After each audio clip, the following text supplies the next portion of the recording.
Pas de four, pas de technologie, juste de la farine, un peu d'eau et du feu. Et pourtant, le pain était là, doré, moelleux, satisfaisant. Dans les fermes, dans les montagnes, dans les campements, on faisait du pain sans four depuis des siècles. Pas pour impressionner, pas pour vendre, mais pour vivre, pour nourrir, pour réunir une poêle, une pierre, une cloche, une poignée de braise. Chaque méthode était un petit miracle, un geste transmis, humble et efficace. Aujourd'hui, on croit que faire du pain, c'est compliqué.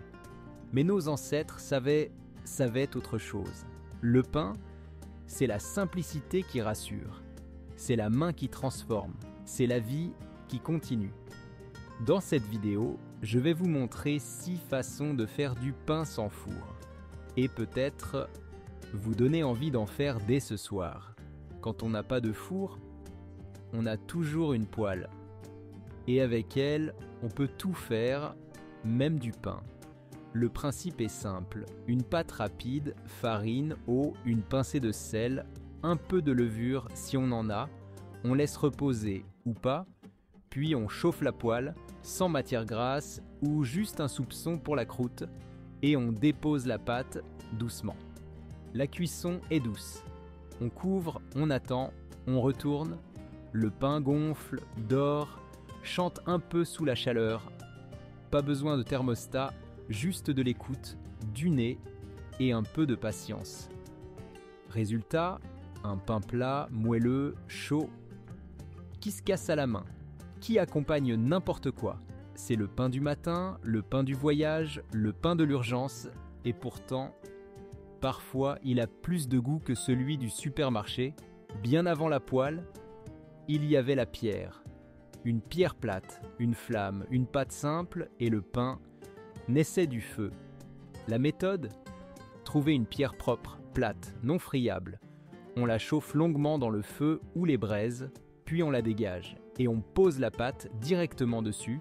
Le contact est brut, l'odeur est immédiate, le pain cuit lentement. Il croûte dessous, gonfle un peu et prend le goût du feu. Parfois, on couvre avec un bol en métal pour créer un effet four. D'autres fois, on le laisse à l'air. La nature cuit. Et c'est tout. Ce pain-là est plat. Il chante. Et quand on le casse, il sent le bois, le feu, la terre. Dans les fermes de montagne, dans les campements nomades, on faisait du pain avec presque rien. Mais on le faisait bien. Aujourd'hui encore, sur une pierre chaude, le pain vit sans four. Pas de four ? Pas de problème. Dans les fermes, on improvisait. Une poêle, une grande casserole retournée, une cloche en fonte, et voilà, un four naît à même le feu. Le secret ? Créer une chambre chaude et fermée. La chaleur se réfléchit, se concentre, entoure la pâte. On obtient une cuisson douce mais profonde. Le pain gonfle, la croûte dort. Et le résultat surprend. Ce n'est pas un pain de survie, c'est un pain de fête. Certains utilisaient des couvercles lourds, d'autres, de vieilles cloches en fonte, héritées de grand-mère. Ce qui comptait, ce n'était pas l'outil, mais l'idée. Recréer un petit monde chaud, là où il n'y avait rien, comme une grotte de chaleur, née dans la pauvreté. Aujourd'hui, on appelle ça cuisson façon Dutch oven, mais autrefois, c'était juste de la logique de paysan. Pas de four ? Regardez autour de vous, vous en avez peut-être déjà un. Quand il n'y a plus rien, il reste le feu. Et dans ce feu, on peut faire du pain. Pas de poêle, pas de pierre, juste une pâte simple et la confiance dans les braises. Dans les campagnes, on appelait ça le pain du charbon. On enroulait la pâte dans une feuille, parfois dans un linge humide, et on l'enfouissait dans la cendre chaude. Pas dans les flammes, dans la braise douce, et on attendait. Après 20 à 30 minutes, on le retirait. On grattait la croûte, et dessous, un pain cuit, parfois marqué, parfois irrégulier, mais vivant, comestible, réussi. Ce pain-là a nourri les bergers, les voyageurs, les exilés. Ils ne cherchent pas la beauté, Il cherche l'efficacité. Aujourd'hui, on dirait que c'est primitif. Mais pour celui qui a faim, c'est un trésor et une victoire. Parfois, on n'a même pas besoin de poêle, de pierre ni de braise. Il suffit d'un bâton, d'un feu et de quelques gestes simples. C'est le pain des bergers, le pain des enfants autour du feu, le pain du voyage. On prend une pâte souple, on forme un long boudin et on l'enroule autour d'un bâton propre, taillé et légèrement humidifié. Puis, on approche du feu, pas trop près, pas trop vite, et on tourne encore et encore. Le secret, c'est la patience, le mouvement et l'écoute du feu. Le pain d'or, il gonfle un peu, il prend un goût léger de bois et surtout, il se fait en silence. Quand il est prêt, on le glisse du bâton, on le coupe ou on le mange comme ça, chaud, simple, direct. Ce n'est pas un pain de chef, c'est un pain de cœur, celui qu'on se rappelle des années plus tard.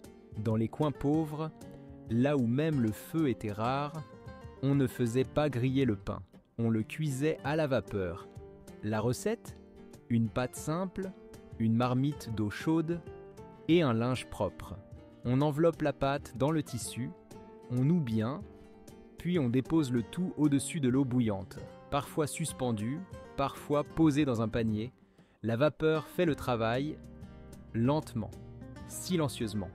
Elle gonfle le pain, elle l'adoucit, elle l'apaise. Le résultat, un pain pâle, sans croûte, mais moelleux, parfumé, facile à digérer.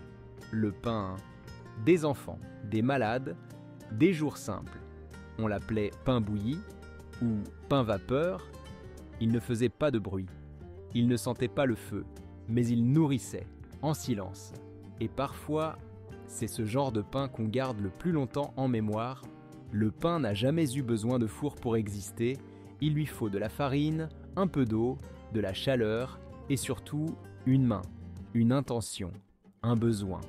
Nos grands-parents, leurs parents, et bien avant eux, ils faisaient naître du pain partout, sur la pierre, dans les braises, sous une cloche, avec peu, parfois avec rien, mais jamais sans cœur. Aujourd'hui, on vous dit qu'il faut une machine, une application, un robot, mais parfois, il suffit de se souvenir. Merci d'avoir été là. Merci d'avoir redonné vie à ces gestes oubliés. Et surtout, n'oubliez pas, le vrai pain ne nourrit pas que le corps, il nourrit aussi la mémoire. Abonnez-vous à Mémoire rurale et retrouvons ensemble ce que d'autres ont laissé derrière.